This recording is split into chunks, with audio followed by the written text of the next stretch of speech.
léeg-léeg nga xalaat ci wolof dara bëgg koo wax en espagnol mu doon erreur bu mag mu doon faute en espagnol dama la jox exemple naa la jox ñaari exemple yoo xam ne erreur yi fa laa ko gën a remarqué dangaa bëgg a wax ni sama bopp day metti nga bëgg ko traduire en espagnol certainement di nga wax me duele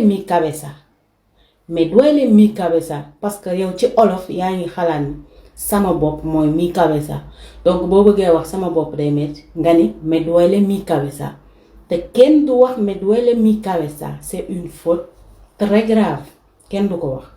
ma jox la beneen exemple balaa ma lay jox solution bi nga bëgg a wax sama biir day metti encore certainement tamit di nga wax me duele mi barriga tampoco kenn du wax me duele mi barriga no se dice me duele mi cabeza tampoco no se dice me duele mi barriga xam nga lu ñuy wax me duele la cabeza me duele la barriga me duele la cabeza